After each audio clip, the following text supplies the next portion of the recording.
Can I start off by telling a little story? Alright. Imagine you appear in a white room, and it's a creepy white room. There are only a few items for you to entertain yourself with, such as a tissue box, a sketchbook, a computer, and your cute little black cat friend, and a black light bulb. Okay. Oh, is that a door?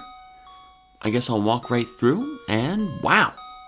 You are presented with the most colorful and dreamlike room with some of your best childhood friends who you love so dearly, and you all decide to journey out further into this imaginative world, where you are met with your late sister who had passed away in the real world, Mari.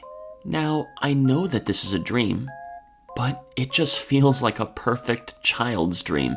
And oh, is that Basil? Another friend from the real world. As delightful 8-bit music blesses your ears, you all decide to go on to Basil's house as you fight off cute little Sprout and Bunny monsters, and eventually have to fight a big bad Sprout monster. Appreciating and smelling the flowers as you feel the wind in your face, you start to hear a little bit of an off tune in the music of this forest. Kind of like an ominous whistle that seems to give a slight warning about something every other few seconds. Okay, whatever. And as you finally reach Basil's house and go through a memorable collection of pictures of the joys you all experienced when you were kids. Basil?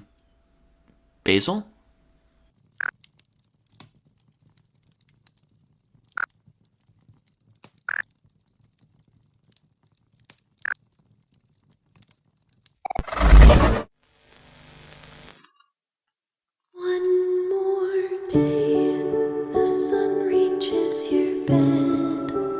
One more day you spend alone again.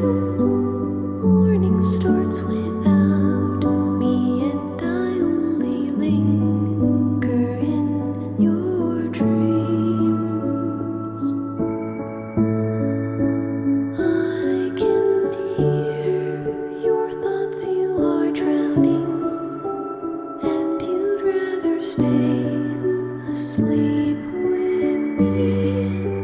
Memories of the past, a world you now can't have, still lingering.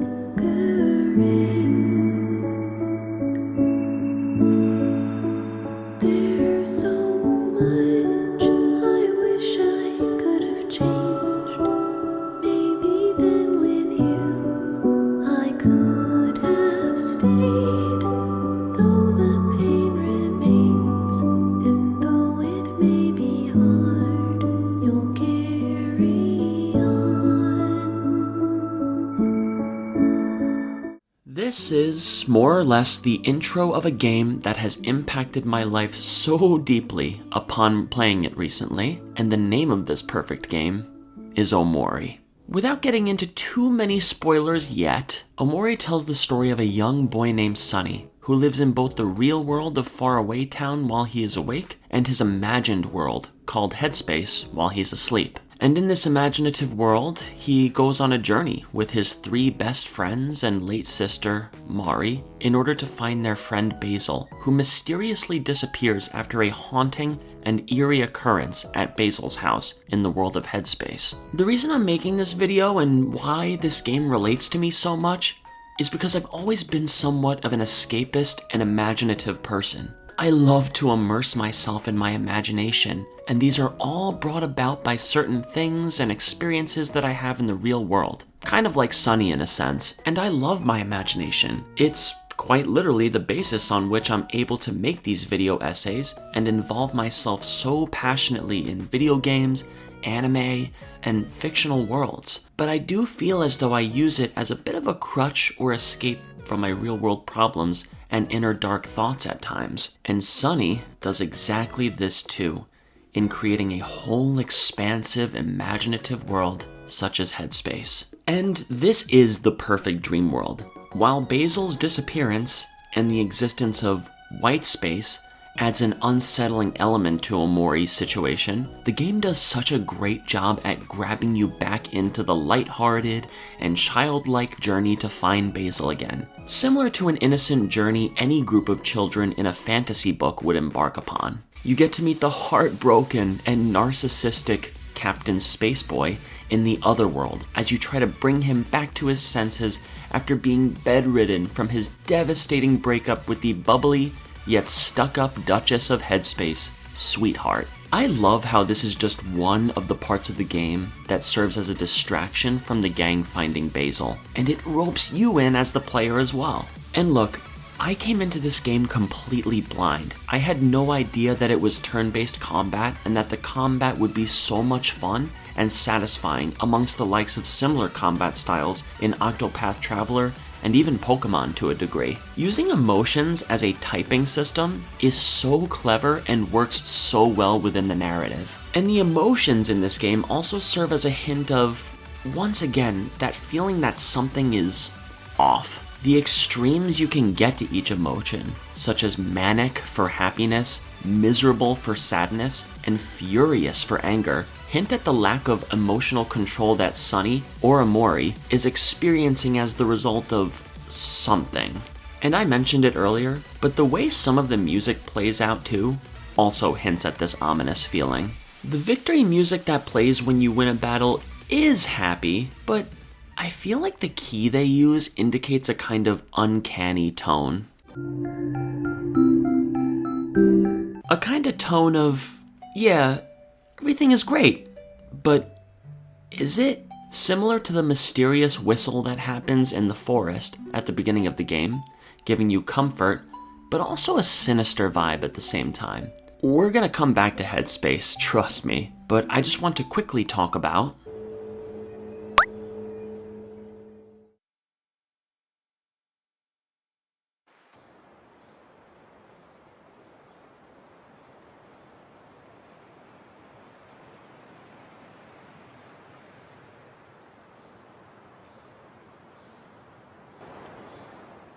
the real world.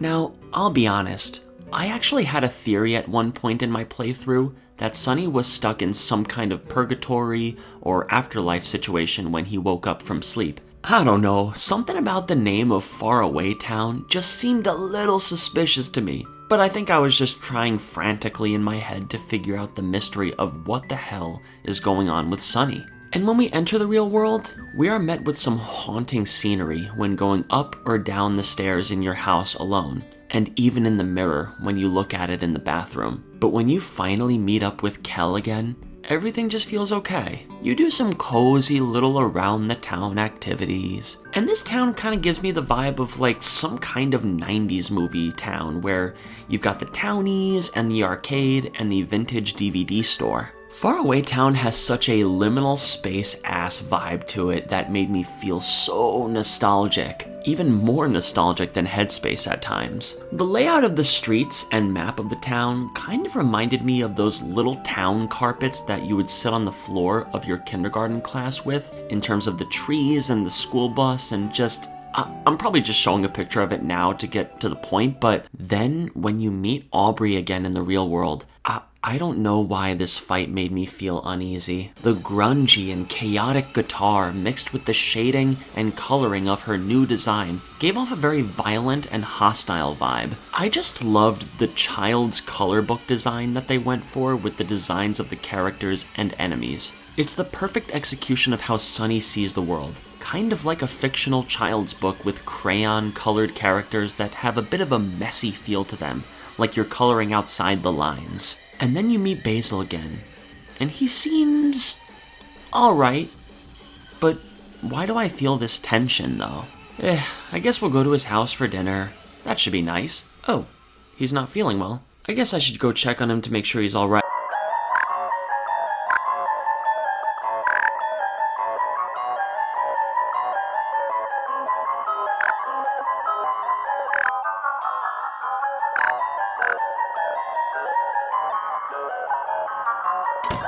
So, I'm 28 years old, and I was playing this part right before bed. and I got the fucking worst nightmare fuel from this. This scene and the atmosphere and the shift in tone from the kid-friendly goodness that I had been experiencing in Faraway Town to this struck this kind of childish unease and fear within myself. That's kind of when I knew this game was going to be one of my top favorite games of all time. Okay, back to the good times in Headspace. After the whimsical battle against Captain Spaceboy, it's time to trek on to find Basil. More jovial tunes and beautiful space sights to behold present themselves to you as it is time to take on Sweetheart. And I love how the game sprinkles in these little dark moments throughout Headspace, represented as cracks in the ground to look into. It gives you the premonition that something dark or unsettling is hiding itself under the surface of this imaginative world. It's like the perfect mix of daylight horror mixed with psychological horror that always piques my interest. And can I just say though, the fucking fight and boss music in this game slaps so hard. Spaceboy's theme was epic as is, but Sweetheart? I mean, just listen to this shit.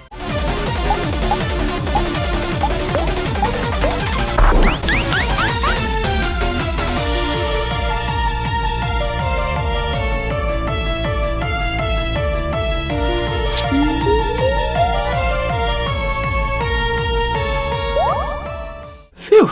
Alright, so once all is said and done, it's time to go back to the real world, but not before entering the Lost Library. A dreary library filled with books of memories of you and your friends from the real world, in which you are now starting to piece together that this might be Sunny's subconscious at work, and that there may be more to this Basil mystery than we've been thinking. Okay, so back to the real world, and Basil's missing. You fight Aubrey and her hooligan friends in order to rescue Basil, who is being bullied by them. And notice how fighting these phobias is represented so terrifyingly. I think it's the way the game uses vignettes and darkness to shade over these quote-unquote boss battles that make them pretty scary to deal with. But after being saved by Hero and spending a sleepover with them, you enter Headspace again, to no one there to greet you or journey with you, except for...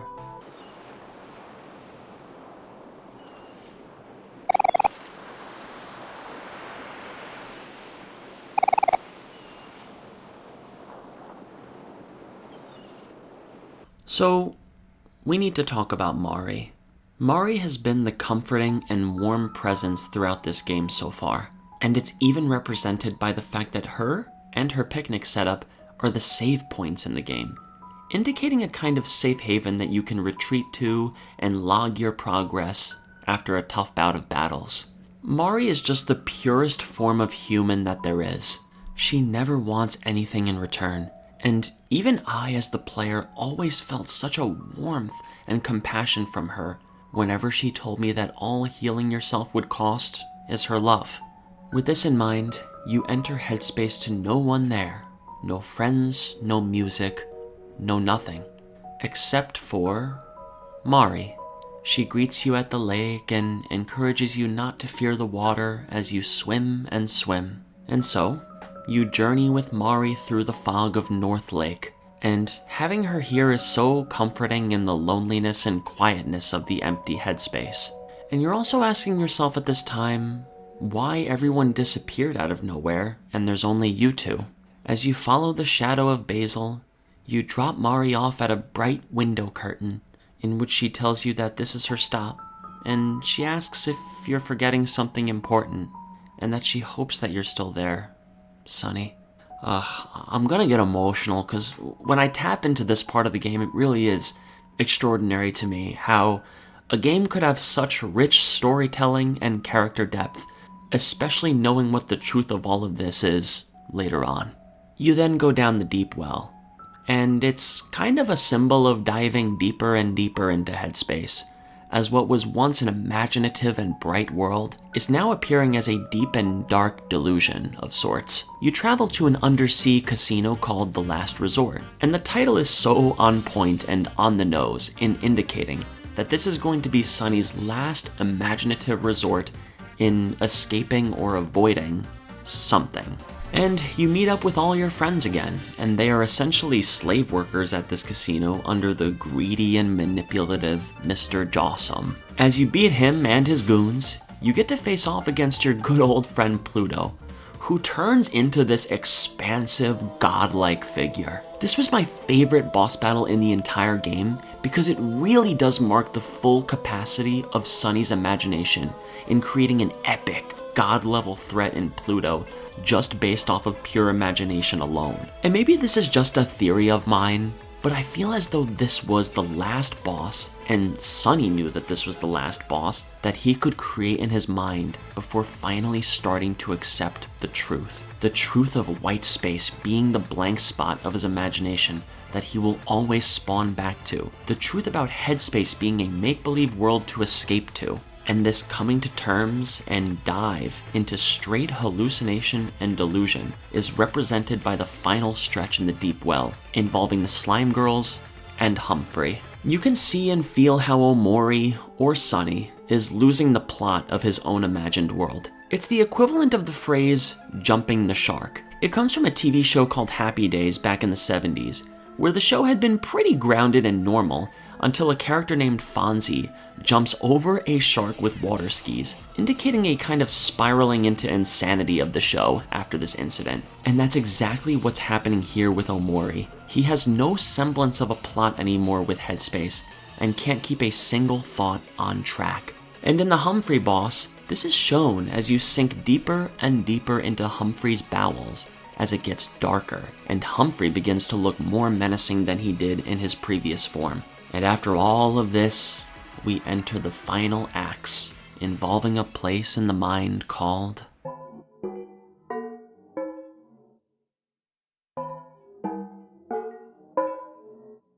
In completing a hangman puzzle and going to Basil's house in Headspace, which has been decayed and withering, you finally enter the subconscious part of Sunny's mind, in black space. In this part of his mind, you witness Basil get killed in horribly gruesome ways, as well as nightmare hallucinations involving distorted and dark environments, only to be met with Mari's spirit upon waking up, apologizing for how hard she pushed him on the day of their scheduled recital, with Sunny playing the violin and Mari playing the piano. There's a lot of sentimental moments in between this and Sunny's final encounter with Basil, such as the photo album, which indicates all of the good times the gang of friends had growing up. From eating watermelon, to going to the beach, to seeing Hiro and Mari's love for each other manifest. So as to not drag on for too long, we are met with a trip into black space as you start to piece together the tragic truth of what actually happened to Mari.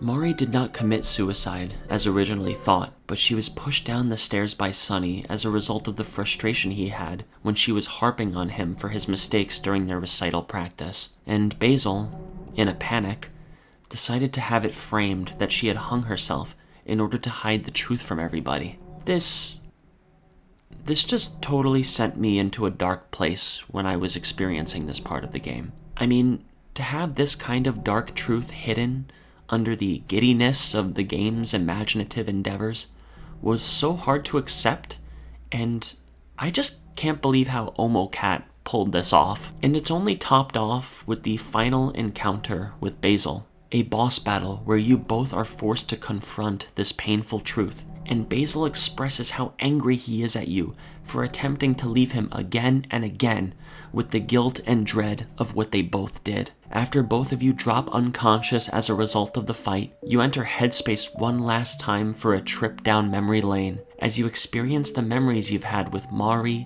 Basil, Kel, Aubrey, and Hiro during your childhood. An immersive look into each memory as you go down a dreary and rainy bridge path, only to encounter Omori, the final boss. Holy crap, when the epic violin music dropped for this battle and Omori posts up as any other boss in the game did, I couldn't believe that the final boss was the character we had been playing all along. And this battle represents the control over Sunny's mind, in committing suicide when you give up to him, or to persist and tell your friends the truth upon choosing to continue to fight Omori. And this montage just always manages to get to me. Every time I watch it, once you finally make Omori succumb to your will.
And it's revealed that you are finally in the hospital as you cry and make your way to your friends in Basil's hospital room, telling them the truth. This game taught me so many lessons about love, escapism, and mindfulness, and I wasn't sure how a psychological horror game could do that to me, until I realized it was so much more than a horror game. It's a freaking masterpiece in life lessons. It's the art of video games in its highest form, doing what only a video game can do to make you feel a certain way, or to impact you in a lasting way. Imagination is fantastic, and escapism can be relieving at times.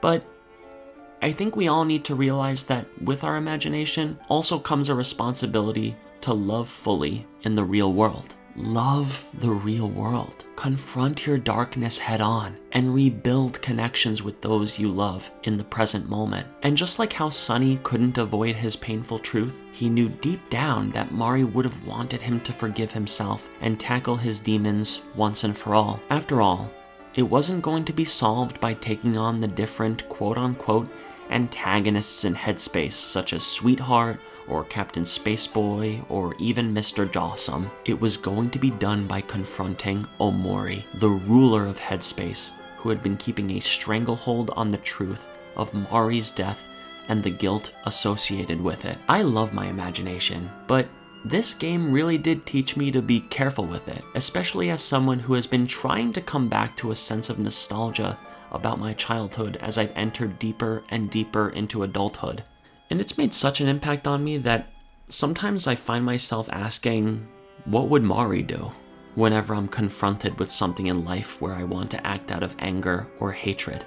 Life is beautiful.